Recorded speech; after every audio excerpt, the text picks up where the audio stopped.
네, 우리 기도하심으로 피우다 시작하겠습니다. 하나님 감사합니다. 오늘도 새 날을 주시고 주의 말씀 묵상하게 하시니 감사합니다.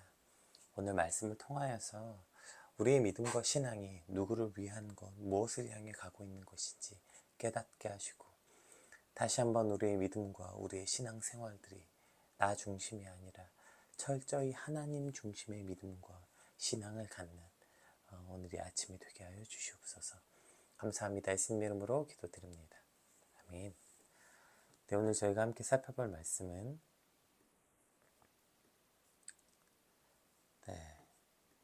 사무엘하 6장 1절에서 15절까지 말씀 함께 살펴보겠습니다. 사무엘하 6장 1절에서 15절까지 말씀.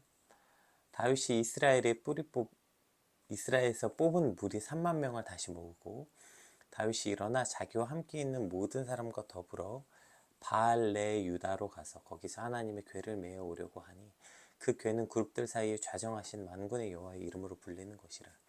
그들이 하나님의 궤를 새수레에 싣고 산에 있는 아비나답의 집에서 내려오는데 아비나답의 아들 우사와 아효가 그 새수레를 모으니라. 그들이 산에 있는 아비나답의 집에서 하나님의 궤를 싣고 나올 때에 아효는 궤 앞에 가고 다윗과 이스라엘 온 족속은 잣나무로 만든 여러 가지 악기와 수금과 비파와 소고와 양금과 제금으로 여호와 앞에서 연주하더라. 그들이 나곤의 타작마당에 이르러서는 소들이 띄움으로 우사가 손을 들어 하나님의 궤를 붙들었더니 여호와 하나님의 우사가 잘못함으로 말미암아 진노하사 그를 그곳에서 치시니 그가 거기 하나님의 궤 곁에서 죽으니라. 여호와께서 우사를 치심으로 다윗이 분하여 그곳을 베레스 우사라 부르니 그 이름이 오늘까지 이르니라. 다윗이 그날에 여호와를 두려워하여 이르되 여호와의 궤가 어찌 내게로 오리오 하고 다윗이 여호와의 궤를 옮겨 다윗성 자기에게로 메어가기를 즐겨하지 아니하고 가드 사람 오베데돔의 집에 메어간지라. 여호와의 궤가 가드 사람 오베데돔의 집에 석 달을 있었는데 여호와께서 오베데돔과 그의 온 집에 복을 주시니라. 어떤 사람이 다윗 왕에게 아뢰어 이르되 여호와께서 하나님의 궤로 말미암아 오베데돔의 집과 그의 모든 소유에 복을 주셨다 한지라. 다윗이 가서 하나님의 궤를 기쁨으로 메고 오베데돔의 집에서 다윗성으로 올라갈새 여호와의 궤를 맨 사람이 6걸음을 가매 다윗이 소와 살찐 송아지로 제사를 드리고 다윗이 여호와 앞에서 힘을 다하여 춤을 추었는데 그때 다윗이 배 에봇을 입었더라. 다윗과 온 이스라엘 족속이 즐거이 환호하며 나팔을 불고 여호와의 궤를 메어오니라. 네, 오늘 본문의 시작은 이제 통일 이스라엘의 왕이 된 다윗이 이제 두 번의 블레셋과의 전쟁을 거치죠. 그래서 그 전쟁에서 승리를 거둠으로 이제 나라의 주권을 회복하고 이제 또 그 아무도 정복하지 못했던 이제 예루살렘을 이제 정복하면서 그곳을 이제 새 수도로 삼습니다. 이제 점차적으로 다윗 왕국, 즉 통일 이스라엘의 어떤 기반이 잡혀가자 이제 다윗이 아비나답의 집에 70년인가 방치되어 있던 이 언약궤를 예루살렘으로 옮겨오려고 합니다. 다윗이 이제 언약궤를 예루살렘으로 옮겨오고자 한 것은 이제 비록 이스라엘의 통일은 이루었지만 그러나 내부적으로 사실 그렇게 긴 시간 서로 이 반목하고 떨어져 있었으니까 하나가 되는 게 아마 쉽지 않았던 것 같아요. 그것을 이제 다윗은 신앙으로서 이 백성들을 하나로 좀 묶으려는, 즉 그동안 우리가 이제 철저하게 이제 다윗과 사울을 나눌 때 사울을 인본주의적 왕 그리고 다윗을 신본주의적 왕으로 이제 많이 나누게 되는데요. 그런 어떤 신본주의적 다윗 왕국 이것을 이제 공고히 세우고자 했던 어떤 다윗의 결단 이런 거였겠죠. 그래서 다윗은 자신의 왕국의 그 통치 이념 그것을 이제 어느 정도 나라가 안정되고 시작하는 이 시점에 자 하나님의 언약궤를 가져와서 하나님의 말씀 앞에 온 백성이 귀를 기울이고 즉 하나님의 말씀에 따라 온 백성이 하나가 되는 나라를 건설하자. 어떠한 이런 그 다윗의 그 이념과 뭐 또 실리적 이유도 있었겠지만 그러나 그것이 다윗의 선한 의도와 믿음이었던 것이죠. 이 얼마나 귀하고 아름다운 믿음입니까? 정말 다윗 같은 다윗다운 어떤 결정과 발상이었죠. 자, 그런 마음으로 오늘 본문이 시작됩니다. 우리 1절에서 5절까지 한번 볼까요? 다윗이 이스라엘에서 뽑은 무리 3만 명을 다시 모으고 다윗이 일어나 자기와 함께 있는 모든 사람과 더불어 바알레 유다로 가서 거기서 하나님의 궤를 메어 오려 하니 그 궤는 그룹들 사이에 좌정하신 만군의 여호와의 이름으로 불리는 것이라. 그들이 하나님의 궤를 세수로에 싣고 산에 있는 아비나답의 집에서 나오는데 아비나답의 아들 우사와 아요가 그 세수레를 모니라. 그들이 산에 있는 아비나답의 집에서 하나님의 궤를 싣고 나올 때에 아요는 궤 앞에서 가고 다윗과 이스라엘 온 족속은 잣나무로 만든 여러 가지 악기와 수금과 비파와 소고와 양금과 제금으로 여호와 앞에서 연주하더라. 그러니까 지금 여러분 3만 명이 모인 거 본 적 있으세요? 저희가 이제 어린 축제 계속 준비하고 있는데 그때 한 저희가 15,000명에서 2만 명 정도 오는 인원을 봐요. 진짜 어마어마합니다. 정말 일대가 그 마비가 됩니다. 그 주변 일대 도로가 완전 마비될 만큼의 인원이에요. 그런데 3만 명은 그보다 조금 더일 테니까 어마어마한 인원이죠. 생각해 보세요.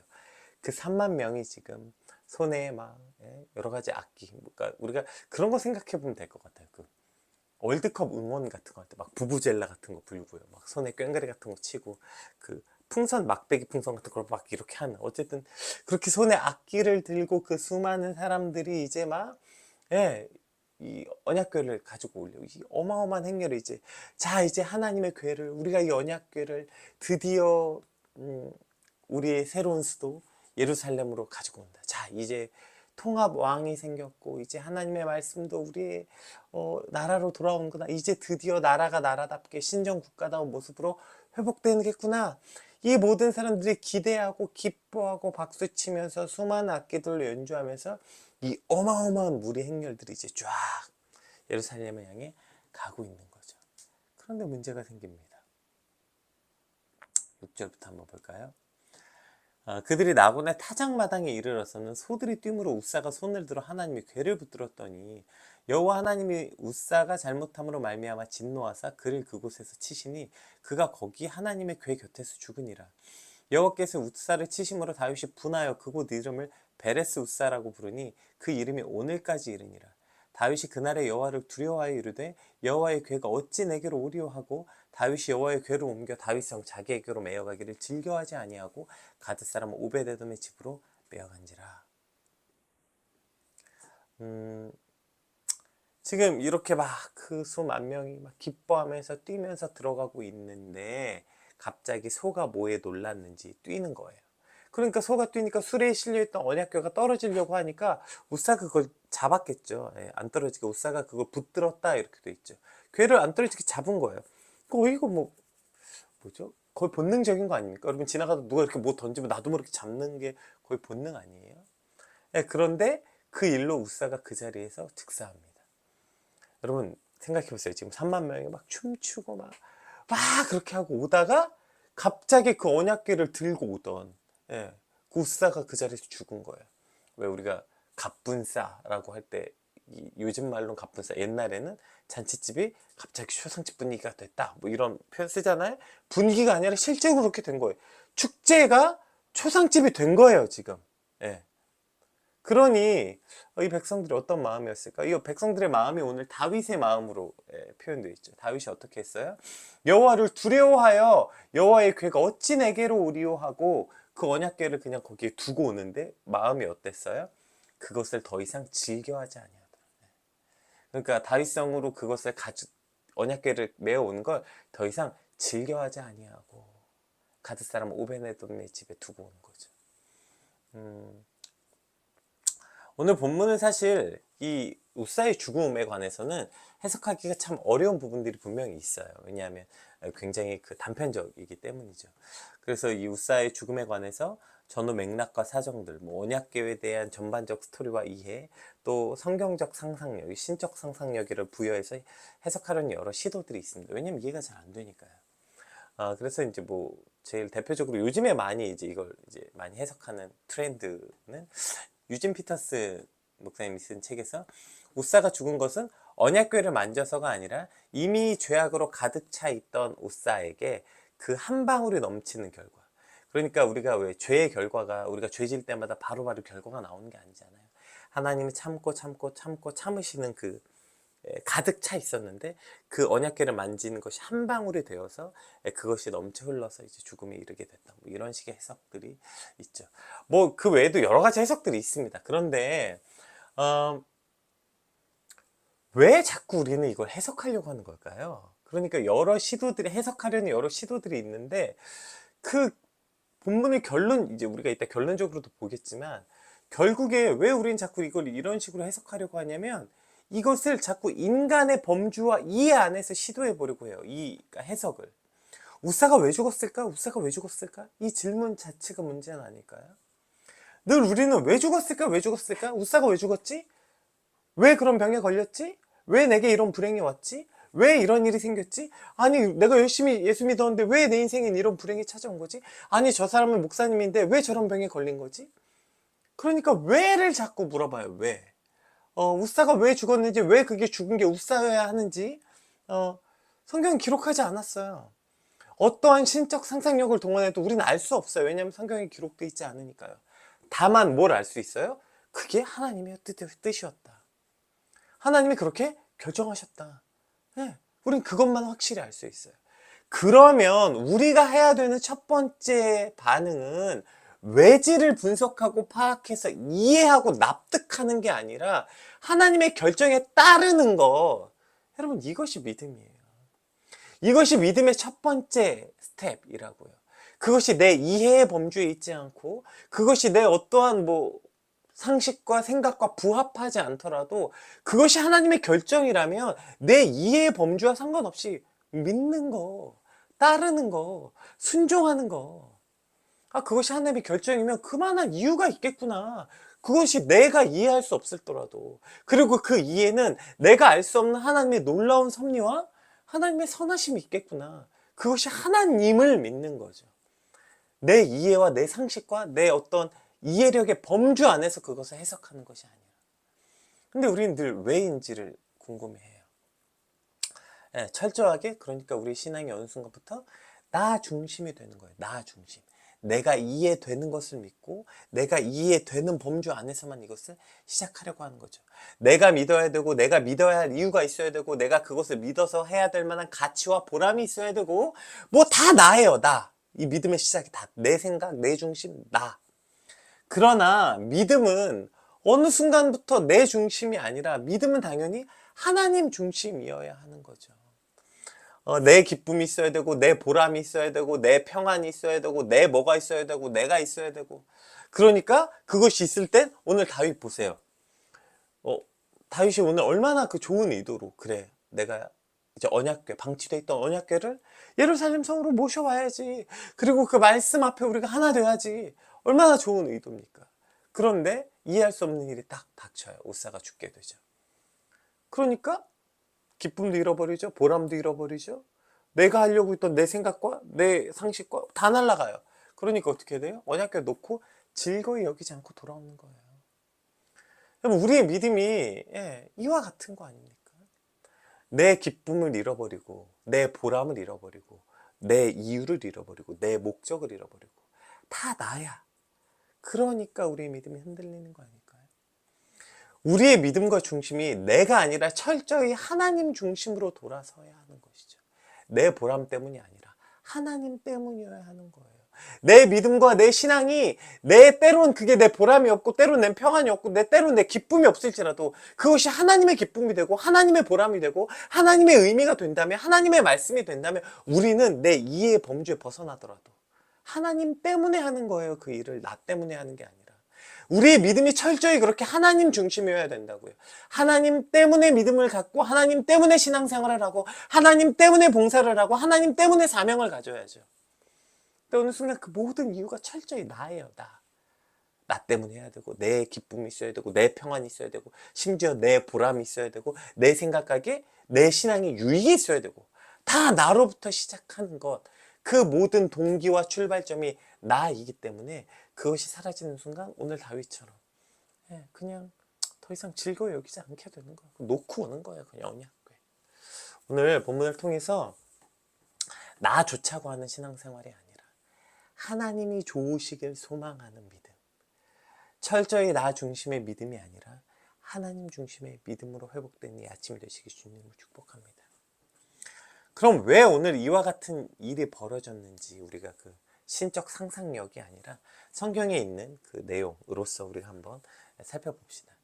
오늘 왜 이런 일이 벌어졌는지 가장 기본적으로 우리가 많이 살펴보는 것이 이제 민수기 4장 15절 말씀인데요. 진영을 떠날 때에 아론과 그의 아들들이 성소와 성소의 모든 기구 덮는 일을 마치거든 보세요. 고앗 자손이 와서 맬 것이라. 뭐를? 언약궤를. 언약궤는 고앗 자손이 와서 매야 돼요. 그 다음에 두 번째, 성물을 만지지 말라. 그들이 죽으리라. 회막 물건 중에서 이것들은 고앗 자손이 맬 것이며. 그러니까 성막에 있는 물건들을 만지지 못하게 돼 있어요. 그래서 예전에 저희가 출애굽기 할 때도 봤지. 언약궤도 그렇고 성막 그 제단도 그렇고 다 고리가 있습니다. 이렇게 끝에 물건 끝에 이렇게 고리들이 있어요. 뭐 예를 들면 이 물건을 만지기 위해서 여기에 고리를 만듭니다. 그래서 고리에 봉을 끼게 돼 있어요. 이렇게. 그럼 이 봉을 양쪽에서 고앗 자손이 드는 거죠. 그러니까 사람이 바로 언약궤를 만질 수 없고 성물을 바로 만질 수 없도록 그렇게 고리를 만들고 내 구퉁이에 그 고리에 이렇게 봉을 껴서 매게 돼 있어요. 이것이 성물을 대하는 인간이 이렇게 너희가 성물을 이렇게 대하라고 이제 하나님이 이미 주셨다고요. 그런데 오늘 뭘 한 거예요? 자, 여기 이제 두 가지가 다 문제가 된 거죠. 고앗 자손이 매야 하는 언약궤를 어떻게 했어요? 그들이 수레에 실었어요. 근데 보세요. 다윗 나름대로는요. 그거 새 수레를 실었다고. 지금으로 따지면 이런 거죠. 하나님의 언약궤를 모시기 위해서 새 차를 산 거예요. 가장 좋은 차, 리무진 같은 거예요. 멋있는 새 차를 사서 그래, 우리가 하나님의 언약궤를 실는데 이 정도 차는 사야지. 새 차를 사서 거기에 탁 모신 거죠. 좋은 차에다. 근데 하나님의 명령은 뭐였어요? 그건 수레에 실는 게 아니에요. 어떻게 하라고요? 매게 돼 있어요. 고앗 자손이. 고앗 자손이 매야 하는 그것을 수레에 실은 거죠. 또 그것을 만지지 못하게 하기 위해서 고리에 끼게 했는데 그걸 그냥 싣고 떨어지니까 만진 거죠. 오늘 이 문제, 그러니까 지금 철저하게 처음부터 이것을 실는 방식의 문제가 일어난 거예요. 오늘 우리가 본문을 통해서 첫 번째 돌아볼 수 있는 거, 그러면 나 중심이 아니라 하나님 중심의 믿음이라는 거 어떤 것인가? 우리가 한 가지 생각해 볼 수 있는 거죠. 먼저 뭘까요? 아무리 좋은 뜻으로 시작하고 아무리 좋은 뜻으로 세워졌어도 그 방법과 절차 역시도 선해야 돼요. 아무리 그것이 좋은 뜻으로 일어났어도 그 방법과 절차가 우리가 흔히 말하잖아요. 그 법정 원칙, 그 법리할 때 아무리 그것이 증거 능력을 가졌어도 증거 수집 절차가 합법적이어야 증거의 효력을 갖게 된다. 뭐 이런 거 우리가 잘 알죠. 이게 일반적인 상식으로도 마찬가지죠. 하물며 하나님의 일을 한다고 하면서 아무리가 선한 의도로 시작하고 선한 마음으로 한다고 했었어도 그 모든 절차와 과정 역시 선하고, 여기서 선하다는 건 그냥 착하고 도덕적 의미를 갖는 것뿐 아니라 하나님의 법칙과 하나님의 말씀에 따른 것이어야 된다는 것입니다. 여러분, 이것이 아주 중요해요. 여러분, 교회 안에 선한 의도로 시작하지 않은 게 어디 있습니까? 뭐 예를 들어볼까요? 성가대, 찬양팀, 뭐 주일학교, 각 기관들. 여러분, 여기서 다 선한 의도로 만든 거 아니에요? 오늘 다윗이 얼마나 선한 의도로 언약궤를 가져오려고 합니까? 그래, 이제 나라가 안정되고 예루살렘으로 이제 수도로 옮겼는데 이제 70년간 방치되어 있던 내가 그 언약궤를 가져와야 되겠다. 얼마나 선하고, 그래, 그 말씀 앞에 나라를 시작하자. 이게 얼마나 건국적이고 얼마나 좋은 의도입니까? 그런데 문제가 뭐예요? 그 언약궤를 모셔오는 방법이 잘못됐어요. 절차가 선하지 않았던 것. 여기서 선하지 않다는 건 하나님의 말씀에 따르지 않은 것이죠. 이것 때문에 모든 문제가 발생되는 거 아닙니까? 오늘 교회 안에 요즘에 그 성가대가 많이 없어진다고요. 제가 어느 큰 교회 목사님 설교를 듣는데 그 얘기 하시더라고요. 내가 이 교회에 와서 제일 먼저 한 게 뭔지 아냐? 성가대 없앤 거다. 왜일까요? 하나님을 찬양한다고 모인 성가대가, 하나님을 찬양하고 하나님을 높인다고 모인 성가대가 맨날 모여서 싸우고 다투고, 그거 성가대 한다고 또 제일 이제 그거였대요. 교회 그 무슨 어쨌든 교회가 뭐 무슨 수해를 당했나? 뭐가 있어서 교회를 청소해야 되는데 성가대는 성도들이 그렇게 70 먹은 80 먹은 할머니들도 나와서 다 교회 청소하고 봉사하는데 성가대는 연습해야 된다고 하나도 청소하지 않고 자기네 연습 시간에 연습하고 나와서 청소하고 이런 일은 그 어떤 일도 하지 않고 왜요? 우리는 지금 하나님을 위해서 봉사하고 있으니까. 게다가 우리는 저런 하찮은 업무가 아니라 우리는 그 특별히 부름받은 거룩한 하나님을 노래하는 일을 하니까 라는 그들의 태도 때문에 성가대를 없앴다. 뭐 이런 얘기를 제가 하시는 걸 본 적이 있어요. 그리고 사실 이와 비슷한 이유로 성가대가 교회에서 많이 없어지는 추세이기도 합니다. 근데 여러분 이거 성가대뿐입니까? 성가대뿐 아니라 뭐 찬양팀은 안 그렇습니까? 뭐 교사는 안 그렇습니까? 뭐 각 기관들 여전도회 남전도회는 안 그렇습니까? 분명히 그것이 세워질 때는 선하고 좋은 목적과 의도를 시작했다고요. 그렇지 않아요? 분명히 선하고 좋은 목적과 의도를 시작했는데 그 일의 방법이 결국에 온전치 못할 때, 그것이 하나님의 방법대로 하나님의 뜻대로 과정을 거치지 않을 때 그것은 사실 아무 의미가 없는 것이죠. 그 방법과 절차가 선하지 않을 때 오히려 그것은 끔찍한 결과를 가져오는 것이죠. 아까 얘기했듯이 하나님을 찬양한다고 모인 그 모임이 다 같이 끔찍한 범죄를 저지르고요. 하나님의 이름으로 모인 그 모임 안에서 누군가를 미워하고 왕따시키고요. 하나님의 사랑을 찬양한다고 말해놓고 모아놓고 맨날 싸우고 뭐 이런 일들이에요. 하나님을 가장 귀하게 여긴다고 모인 그 모임에서 맨날 모여서 사업하고 돈거래하고, 분명히 시작은 좋은 뜻으로 시작했지만 그 방법과 절차가 하나님에서 온전하지 않을 때 우리는 이렇게 놀라운 일들을 놀라운 일이라는 건데 그 타락함의 정도가 진짜 놀라울 정도의 일들을 우리가 볼 수 있게 되는 것입니다. 따라서 교회는, 여러분, 신앙생활은 철저하게 과정에 있습니다. 결과는 하나님 손에 있는 거예요. 그러니까 우리는 늘 철저하게 우리가 겪고 있는 오늘의 시간은 과정에 있어요. 근데 우리는 늘 과정을 그냥 다 건너뛰고 맨날 결과만 바라보는 어리석음을 갖게 돼요. 여러분, 결과는 하나님 손에 있습니다. 믿음은, 신앙은 철저하게 과정에 있어요. 오늘 우리가 어떠한 과정을 거쳤는가? 오늘 언약궤가 여기서 여기로 그저 옮겨지는 결과가 핵심이 아니라 어떠한 과정으로 옮겼는가가 하나님은 집중하고 계시는 거예요. 하나님의 관심은 거기 있는 거예요. 언약궤가 지금 여기 있든지 가드사람 집에 있든지 예루살렘에 있든지 지금 하나님의 철저한 관심은 여기에 있다고요. 그것이 뭐 블레셋에 있든지, 그것이 아비나답의 집에 있든지, 뭐 오베데돔의 집에 있든지, 다윗성에 있든지, 그것이 어디 있다가 어디 있었더라 결과가 아니라 그것이 어떻게 옮겨지게 됐는지, 어떠한 과정으로 가고 있는지, 이것이 너무나도 중요하기 때문에 오늘 옷사가 죽은 거예요. 그저 그것이 옮겨지는 게 핵심이 아니라 어떻게 옮겨야 하는지가 가장 중요했기 때문이죠. 어떻게 됐습니까? 보세요. 오늘 그래서 다윗이 그래, 이것은 더 이상 즐겨하지 않았어요. 근데 어떤 일이 벌어집니까? 11절 한번 볼게요. 여호와의 궤가 가드사람 오베데돔의 집에 석 달이 있었는데 여호와께서 오베데돔과 그의 온 집에 복을 주신 거예요. 어떤 사람이 다윗왕에게 이르어 아뢰되 여호와께서 다윗의 궤로 말미암아 오베데돔의 집과 그의 모든 소유에 복을 주셨다는지라. 다윗이 가서 하나님의 궤를 기쁨으로 메고 오베데돔의 집에서 다윗성으로 올라갔어요. 자, 보세요. 어떻게 됐어요? 다윗의 궤를 기쁨으로 메고 바뀌었어요. 술이 아니에요. 이제 맸어요. 그리고 여호와의 궤를 맨 사람들이 6걸음을 가매 다윗이 소와 살찐 송아지로 제사를 드리고, 메고 6걸음 가고 제사 드리고, 또 여호와 앞에서 다윗이 힘을 다해서 춤을 추고 배 에봇을 입고 나아가는 거예요. 지금 어떻게 바뀌었는지 아시겠죠? 다윗은 내가 저 언약궤를 가져온 게 문제였나 보다 했어요. 그런데 언약궤를 가져오고 안 가져오고의 문제가 아니구나. 결과가 지금 언약궤 갖고 올라 그래서 지금 이렇게 된 게 아니구나. 언약궤가 문제가 아니라 그것을 가져왔던 내 과정이 잘못됐구나. 이것을 깨달은 거죠. 철저하게 지금 과정을 얼마나 중요하게 여기는지 보이시죠?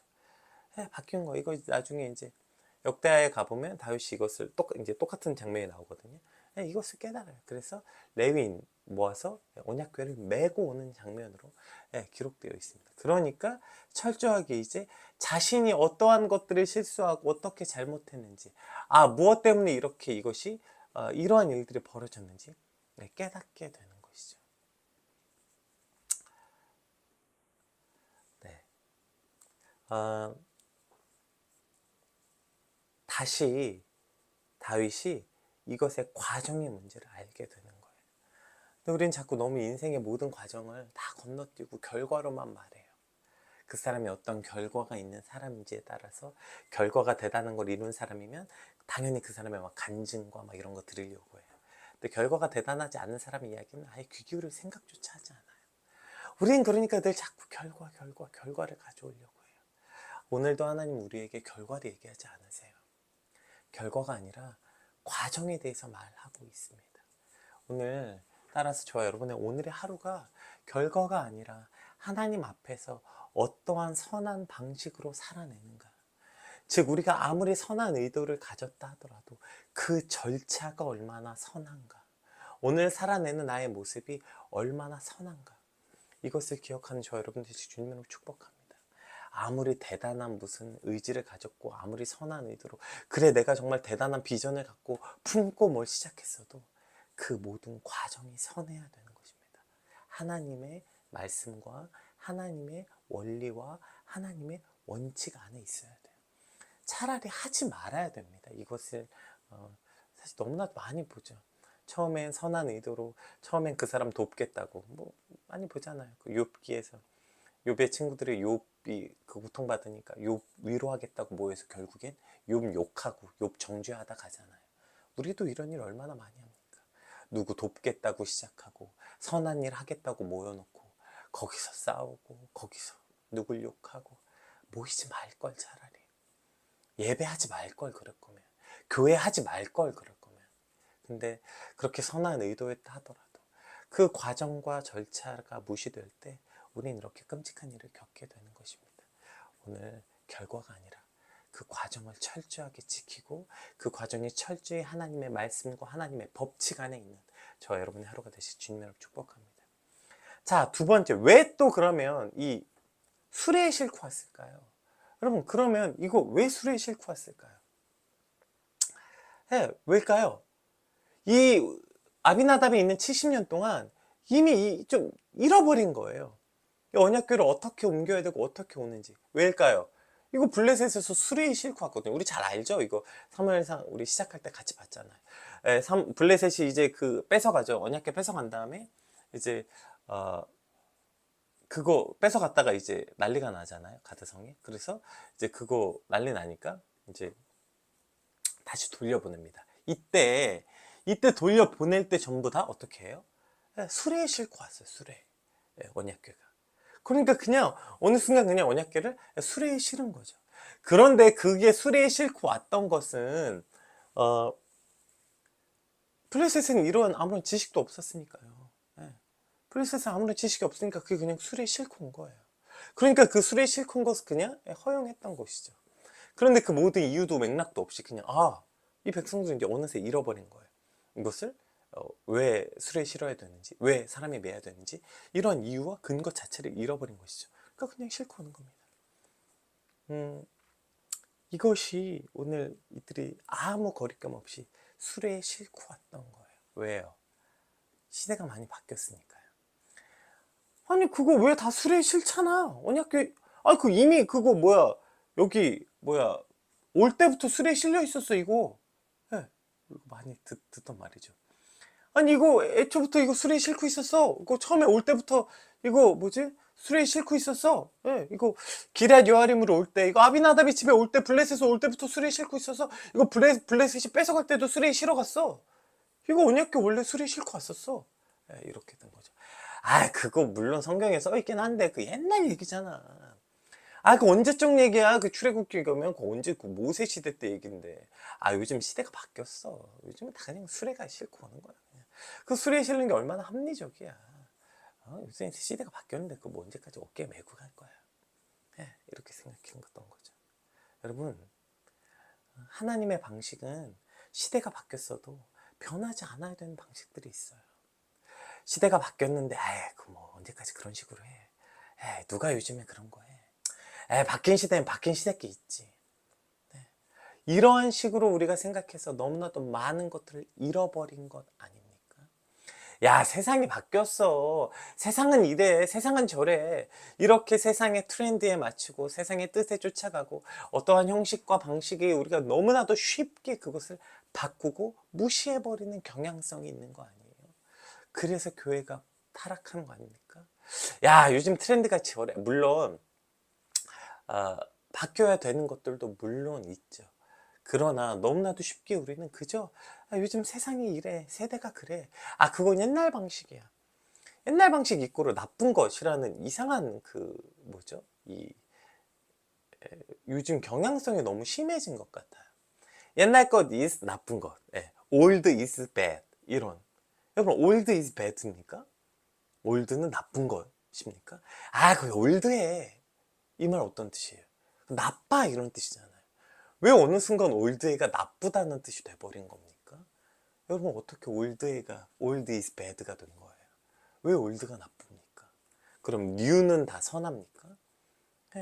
이러한 이상한 관념이 우리가 아무런 필터링 없이 그냥 사용하고 교회 안에서도 들어와서 쓰는 거예요. 그거 올드해요. 그거 올드해요. 요즘에 누가 요즘에 라는 말, 저도 진짜 많이 쓰는 것 같아요. 저도. 근데 과연 이것이 old is bad인가? 우리가 한번 생각해 봐야 되는 지점들은 분명히 있는 것 같습니다. new is good인가? 요즘 것은 정말 좋은 것입니까? 올드는 나쁜 것입니까? 아니요. 변하지 않아야 되는 것. 즉, 교회는 교회만의 방식이 있어야 돼요. 교회는 세상의 것과 반드시 다른 구분점이 있어야 돼. 이것이 거룩입니다. 그런데 어느 순간 교회가 요즘 세상에 누가 그런 거를 해, 즉 교회가 세상과 구별되지 않게 되는 순간 교회는 교회로서의 의미를 잃어버리는 것 아니에요. 그래서 교회가 거룩함을 잃어버린 것 아닙니까? 제가 말하는 것은 어떠한 교회가 그렇게 막 구시대적인 옛날 뭐죠, 주일에 돈 쓰면 안 된다, 뭐지, 이런 거 말하는 거 아니에요. 그럼에도 불구하고 교회가 나쁜 것들, 잘못된 것들 당연히 바꿔야죠. 우리는 개혁 신앙을 가졌으니까요. 그럼에도 불구하고 세상과 절대로 타협할 수 없는 지점들은 있어야 되는 거예요. 특별히 그것이 방식, 즉 말씀에 관한 거예요. 세상이 아무리 아니라고 말해도 성경이 그렇지 않다고 하면 교회는 아니라고 말할 수 있어야 되는 것이 곧 교회여야 합니다. 그런데 이런 건 말도 못하고 세상에 말 안 할 것, 말도 안 되는 것만 그냥 지키고, 교회는 분명히 세상과 구별된 것이 있어야 되고 교회는 교회의 방식이 있어야 되는 것입니다. 요즘에 누가 그런 거야, 그냥 이렇게 해도 돼. 술에 실어도 돼. 여러 지점에 대해서 우리가 돌아봐야 돼. 요즘에 누가 헌금을 거기 그렇게 해, 그냥 온라인으로 보내면 되지. 요즘에 누가 예배를 그렇게 꼭 교회 가서 드려, 그 TV로 드리면 되지. 누가 요즘에 교회에서 가서 하루 종일 있나? 그 다 그냥 예배만 드리고 가서 다 가정사역도 하고 다 그러는 거지. 요즘에 누가 그래? 라는 말들로 우리의 믿음과 신앙이 분명히 무너진 지점들이 있지 않아요? 오늘 말씀 앞에 한번 돌아봅시다. 과연 내가 예전보다 지금 나아졌는가? 그럼 나의 그 올드함이 그 지금의 뉴보다 나의 믿음이 좋아졌는가? 그래? 그렇게 해서 야, 요즘에 누가 헌금을 그렇게 하나? 온라인으로 하지. 그때와 지금 나의 믿음은 어떻게 돼? 내가 편한 건 말고. 그래서 다시 결론적으로 돌아봅시다. 오늘 이 본문의 시작은 다시 한번 우리의 믿음이 철저히 나 중심이 아니라 하나님 중심인가를 돌아볼 수 있어야 되는 본문입니다. 우사가 왜 죽었지? 이걸 내가 납득하라고 오늘 말씀이 있는 게 아니에요. 내가 이걸 어떻게든 어거지로 신적 상상력을 동원해가지고 우사가 죽은 건 뭐 이러한 이유로 저런 것으로 상상해서 만들어내는 내 납득이 필요한 본문이 아니라, 오늘 본문은 나의 납득과 상관없이 하나님의 결정에 순종하는 본문이어야 하는 것입니다. 오늘 우리의 믿음과 신앙들이 뭐 온라인 예배, 온라인 헌금, 뭐 주일에 기타 등등의 관습들, 과연 그것을 올드하다고 깨버린 이후에 나의 믿음은 어떻게 됐지? 그것보다 나는 과연 그럼 지금 온전한 믿음을 갖고 있나? 내가 편한 것 말고 하나님 입장에서는 무엇이 더 옳았는가? 하나님 입장에서 무엇이 더 기뻐하셨겠는가? 하나님 입장에서 무엇을 하나님을 더 기쁘게 해드리는 것이었는가? 다시 한번 철저하게 하나님 중심의 예배, 하나님 중심의 믿음으로 회복되게 되는 이 아침 되시길 주님으로 축복합니다. 우리 같이 받은 말씀 놓고 함께 기도합시다. 하나님, 오늘 우사가 죽은 것 가지고 이런저런 말이 참 많습니다. 오늘 우리의 믿음이 철저히 하나님 중심의 믿음으로 온전히 회복되게 하여 주시옵소서. 내 기쁨, 내 만족, 내 평안, 내 보람 아니고요. 다시 한번 우리의 믿음이 철저히 하나님 안에서 하나님 중심으로, 우리가 과연 과정은 선했는가? 과정은 하나님의 말씀대로 있었는가? 우리가 돌아보며 나의 믿음이 나 편한 것이 아니라 하나님의 기쁨이 내는 온전한 믿음으로 회복되게 해달라고 우리 같이 받은 말씀 놓고 함께 기도하겠습니다. 기도합시다.